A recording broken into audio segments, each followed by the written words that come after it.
Сәлеметсіздер ме, құрметті көрермендер? Бүгін сіздермен бірге осындай тақия қарынның ішіне бір тағам салып пісіріп жатырмыз. Соны сіздермен бірге бөлісейін деп, видеоның соңына шейін менімен бірге болыңыздар. Көресіздер. Ал құрметті көрермендер, бүгін пеште тағы да бисмилля деп пешімізді ашайық. Көмір салып қойдық. Күн салқын. Пока енді осы екі кольцосын алайын. Бисмилля деп сирақтарымызды қоямыз. Мінекей. Кеше мал сойып алғанбыз. Енді морозильникке үйдегі сыймайды. Сондықтан да жаз күз деп қарамай, бисмилля жуылған сирақтарымыз соңымызды қойып, осыны біз бүгін өзіміз пісіріп жейін деп жатырмыз. Енді бізде бұл немес қой. Тұз саламыз айтқандай. Біздің бұл главный тамақ емес, негізі мен қазір осының үстіне тақия қарын бар, қашар сойғанбыз. Тұз салайын. Жетіп қалар, аз болып жатса тағы салып жүреміз. Бетін жауып қоя тұрайын, оған дейін біз басқасынан нете береміз, басқа жұмысымыз істей береміз. Ал құрметті көрермендер, біз бүгін бірден ерекше демей ақ қояйын, үлкен кісілер жасап жүрген шығар, енді бір жерден жеп едім, соны мен де жасап жатырмын. Мынау қарын, енді тақия қарын жуып тазартып алдым, барынша енді осылай ішіндегі майлары қатқан енді. Енді осыған біз қазір міне күршіміз бар. Күршіміз, пиязымыз, сәбізіміз, сосын бізде етіміз бар. Міне жуып тазалап алдым. Мен морозильникке кішкене қатты болып тұр екен. Осы еттерді біз қазір турап алайық бірінші. Енді уақыт өткізбей барлығын көрсетіп жатпай ақ қояйын. Осы етті, сәбізді, пиязды барлығын турап алайын. Сосын ары қарай көреміз. Еттерді осылай тураймыз. Болмаса, егер турамай салам десеңіздер, менің мына марқаның еті осылай меке тұтасымен де салуға болады. Мен осылай кесіп салып жатырмын бірақ. Сәбізімізбен немізді, пиязымызды турап алдық. Енді етімізге қосамыз. Еттің бәрін алған жоқпын, сыймай қалар деп, енді керегінше турап алдым. Етті сүйек ортасынан бөлдік. Енді бізде шай қасықпен, шай кесемен, жарты шай кесе жуылған күршіміз. Күрш болмаса, картопта сала беруге болады. Қалаған заттарыңызды салыңыздар. Енді бізде келесі ретте қара бұршымыз.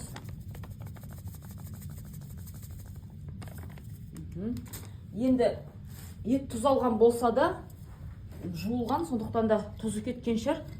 Мен бір шай қасықпен тұз салам. Сосын бізде паприка дейді ғой, мен қазақшасын білмейді екен. Кішкентай паприка қосып жүреміз. Түсін келтірсін, кішкене болмаса керек емес. Азғантай. Сосын ойлап тұрмын, кішкентай ғана сұйықмай құя салайын, сұйықмай құймайым десеңіздер, құймай қоюға да болады. Азғантай, үлкен шай қасықпен бір қасық.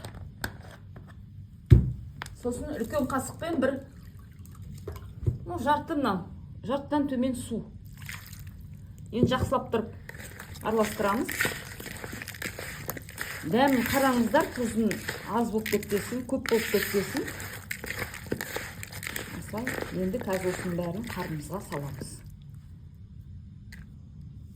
Ал енді осы еттерімізді, жаңағы дайын болған күріштерімізді бисмилля деп жаңағы қарнымызға саламыз. Бисмилля. Осындай қашар сойғандықтан қарында осындай кішкентай, тақия қарын осындай кішкентай болды. Әппақ қып тазалап алдым, көрдіңіздер ме? Оның да әдісі бар. Көрсет десеңіздер, тағы бір мал сойғанда көрсетемін, қарындарды қалай тазалау керектігін. Қазір толтырып салып алайық. Толтырып барлығын салып алайық, сосын ары қарай көресіздер. Барлығын салып алдық. Тырсылдатып тұрып қалай болады екен. Мынау қарын менікі негізі кеше алынғанда кішкентай болып алынып қапты негізі. Жарайды енді, ештеңе етпейді. Біз жаңағы сирақтарымызды пайдаланып, сонымен бірге пісіріп алайын деп тұрмын. Бәрінің бұлардың әкесі бір ғой. Бір малдың несі, органдары барлығы ештеңе болмайды деп ойлаймын өзім. Мен жеке пісіріп жатқан жоқпын. Пешті пайдаланып қалайын мен де деп, осылай бірінші іліктіріп алайын, сосын қазір жіппен барлығын тағып шығатын боламыз. Енді кішкене ағып жатыр, себебі солай болады енді, қорықпаңыздар. Қойдың қарнынан да жасай беруге болады. инемен жіп болмай тұр. Инемен жіп болса тебенмен тігіп тастауға болатын еді. Барлығын пысық әйеліміз ғой, Астанаға алып кеткенбіз ғой үйге. Ойбай, керемет бірдеңе істейтіндей. Енді осыны қазір біз артық болмас, енді тағы да бір сүйрей салайыншы. Сыртқа шыққаны шыға береді, дымда болмайды, бәрі жейтін тамақ қой, сирақта жейміз қазір, оны да көресіздер қазір. Енді осының барлығын біз қазір, мен бір жіп неттім, мінекей. Осы жіппен барлығын қазір орап байлап тастаймыз, қазір көресіздер. Жібімізді іліп алдық, енді бисмилла деп айда осыны енді тарта отырып байлаймыз. Соңына шейін байлап алайын, сосын көрсетемін сіздерге. Енді өздеріңіз білетін шығарсыздар ол байлауды. Осылай барлығын байлап аламыз. Мінекей, осылай қылып, әдемі қылып байлап алдық. Енді жаңағы кастрюлемізге саламыз. Жер бос орын қалдырдым, әдейі мынау үшкір жағын аспанға қаратып, бисмилла деп осы кастрюлемізге саламыз. Мінекей, қорықпаңыздар, мен тескен жоқпын, себебі өзінің де кішкентай бір тесіктері бар арасында. Содан ауасы шығады, сорпасы ішіне кіреді. Енді осы сирағымыз бізде бір 4 сағат, 3-4 сағат пісетін шығар, енді көп піседі себебі. Бұл бір сағаттан кейін аламыз. Бір қайнап алсын, көбігін алайық, сосын көресіздер ары қарай. Мінекей, көбігі шығып қайнайын деп жатыр. Енді менде осындай қайлақ болып тұр. Онша дұрыс емес енді. Барлығын осылай көбіктерін алып тазалап аламыз. Содан кейін барып дәмін бір көріңіздер, тозын. Мынау қарнымыз өте батырған жоқпын.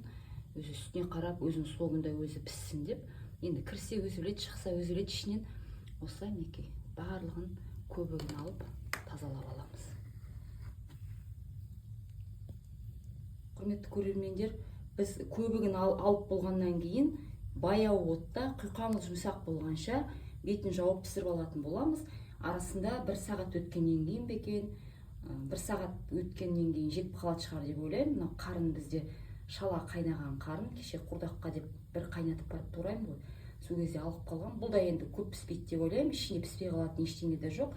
1 сағат 20 минуттан кейін пісіп жатса алып аламыз. Сосын қалғаны ары қарай қайнай беретін болады.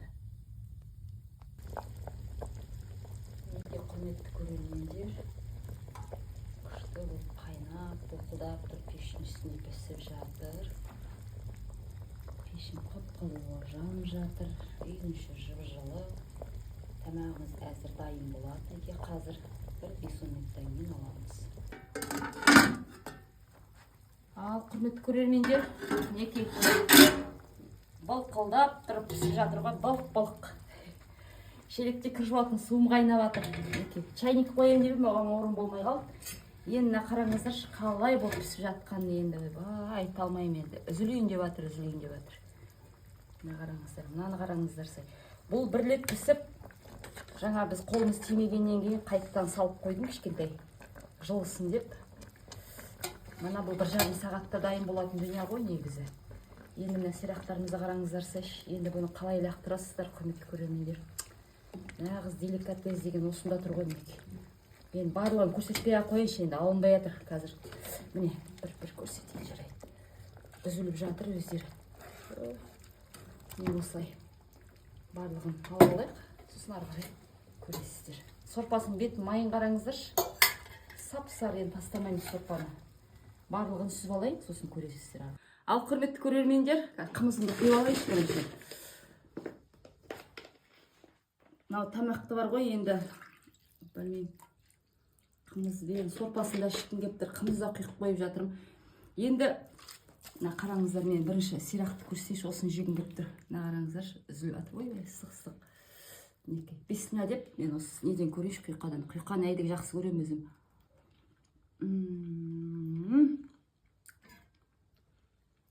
Жұта саласыздар ғой.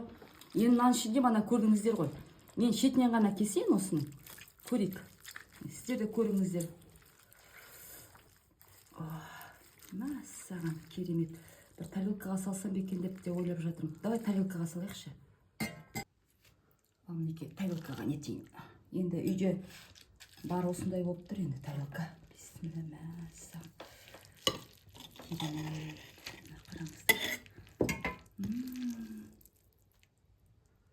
көрсетші міне көрермендерге қандай күшті екен.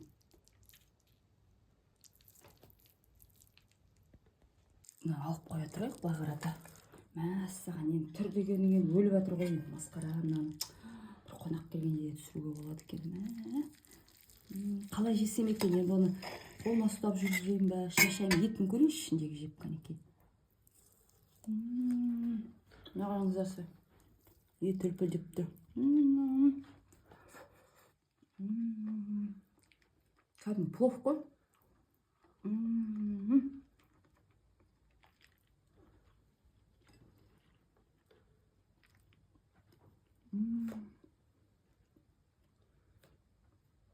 Мәссаған, өте керемет бар ғой енді. Дәмін көрсеңіздер, мына қараңыздаршы, қарынды дегенді, тақия қарын болсын, ұлта бар болсын, ештеңе тастамаңыздар, құрметті көрермендер. Ішіне осылай салып, кастрюльға су құйып та, қайнатып та жеуге болады. Майы да аз, ішінде өте керемет дәмді піскен. Келесі менің видеома шейін кездескенше, қош сау болыңыздар.